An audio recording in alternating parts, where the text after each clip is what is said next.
through the list, Yep. we would have lost movie theaters overall. Every other major movie theater chain has filed for bankruptcy. Mm-hmm. AMC would have filed for bankruptcy if not for Apes. And I feel like the same way with GameStop, the same way Bed Bath and Beyond is, we like Bed Bath and Beyond, but it's not the same. It doesn't have the same nostalgic quality that AMC and GameStop have, especially for the majority of people. Everybody, I don't care how old you are, you have to be old enough to have not had movies exist. I'm sure there are some folks that are still alive that grew up during the talkies, but everybody has a memory of their first movie in a movie theater. And that was something I was talking to Ron about the other day. When we were talking about our earliest childhood memories, a lot of them are movies we saw at a movie theater. It may not have been an AMC theater, but it was a movie theater. We can all remember our first movie at a theater. And it's a pretty important staple of a lot of our childhoods, especially those of us that hung out at the mall as teenagers, me included. I was one of those kids with the enormous pants, hang out at the mall every weekend. I don't want to lose a part of my childhood. I think a lot of people recognize that things are going to change.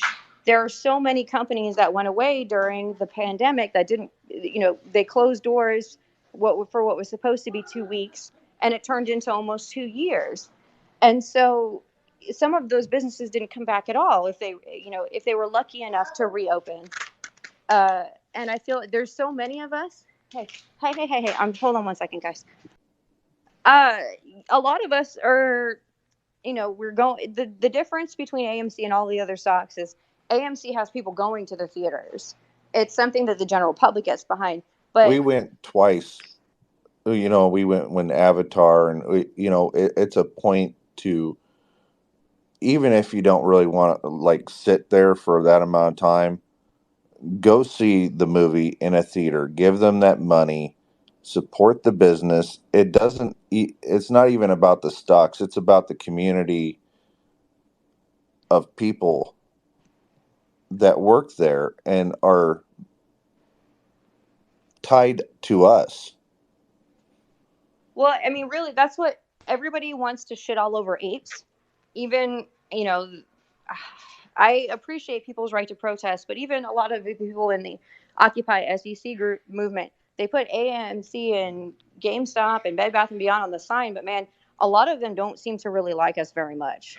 And it's unfortunate. It really is unfortunate. But the reality is, we are the most valuable shareholders you could possibly have as a company. Not only do we buy the stock, we go to your theater and we buy products. Who else can say that? Not very many companies. We are the most valuable shareholders any company could fucking have. You can hate our memes. You can dislike that we're silly and we post pictures and we antagonize Jim Cramer and we do all of these things. You can hate us because we are in touch with our inner angry teenager, but we are protecting the things that our angry inner teenager loved. The Hmm. things that we don't want to go away in all of these changes. Things that you said things won't be the same as they were. We've lost everything from six years ago. It's only true if you let it happen. And I think what we've done as apes is a pretty powerful thing. We have preserved a company, and by doing so, we have preserved nostalgia and childhood memories for people all over the fucking world, you guys. That's powerful shit. That is some powerful shit. I don't care who you are. So, Jim Cramer can eat so a dick, a whole bag when of will them. AMC the stock squeeze? Don't know. But it looks like on March 14th, I feel like personally, if these last couple of moves uh, don't work, it's probably time to start suing regulatory agencies and FINRA and everybody else. I feel like we have, as investors, have gone through the ringer in support of this company, and we deserve to have our concerns met. I feel like the board has tried to navigate this in a way that has been careful with a careful strategy. They have teams of lawyers and accountants and financial people sitting there helping them make all of these decisions. I trust the fact that they have the more money to hire more professionals that know what they're doing versus a YouTube influencer. So when a YouTube influencer who has a Beanie Baby on his head goes on YouTube or on Twitter and says, Adam, meh, meh, meh, meh, I don't care. You know why? Because you didn't hire a team of professionals to draft all of these amendments, all of these financial filings, all of these plans, it's super easy to criticize a stock strategy when you're not the one that had to fucking write it.